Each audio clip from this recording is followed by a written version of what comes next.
Hello lovely people, welcome to my channel. This is Jennifer. So in today's video we are going to talk about tip number 3 on how you can grow long and healthy hair.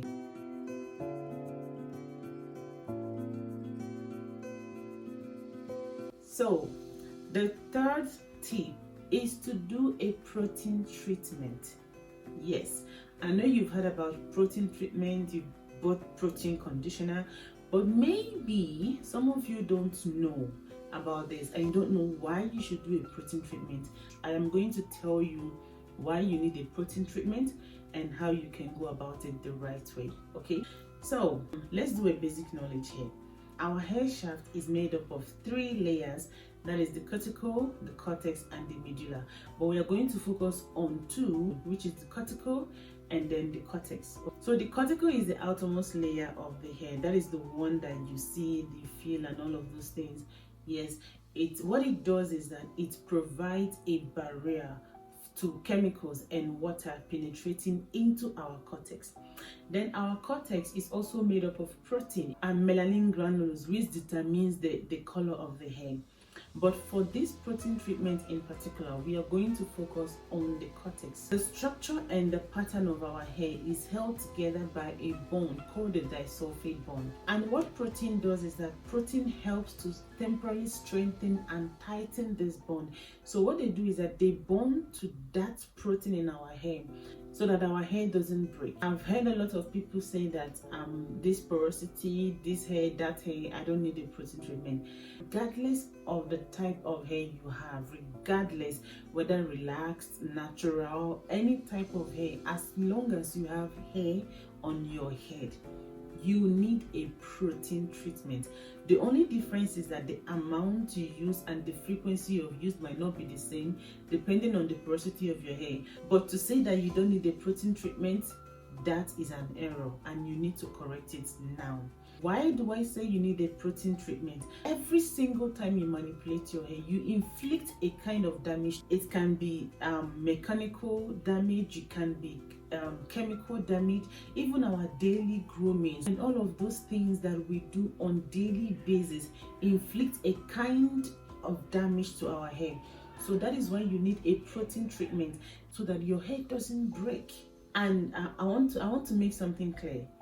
Doing a protein treatment, I'm not talking about egg, I'm not talking about yogurt, I'm not talking about mayonnaise. What I am talking about is another kind of protein.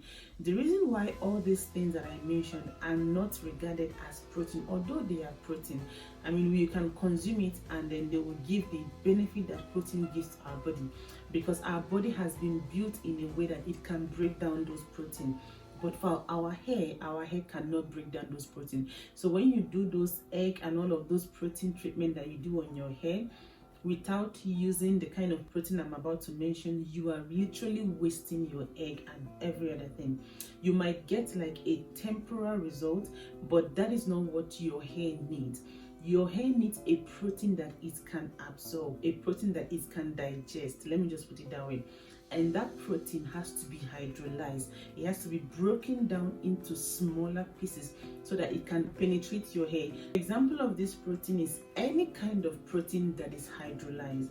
There is rice protein, there is hydrolyzed wheat protein, there is hydrolyzed keratin protein, hydrolyzed soy protein, hydrolyzed pea protein, a lot of protein. As long as this protein is hydrolyzed, you are good to go. For me, I use hydrolyzed keratin protein. Now initially I was using hydrolyzed wheat protein, but when I started using hydrolyzed keratin protein, I noticed a huge difference. So for now, I'm going to stick with hydrolyzed keratin protein. But of course, if you cannot get hydrolyzed keratin protein, you can use hydrolyzed wheat protein, which is cheaper than hydrolyzed keratin protein. If you want this protein, Jennifer has hydrolyzed keratin protein. This protein is a protein that you can add to your normal conditioner. You can add it and then mix it up and apply it on your hair.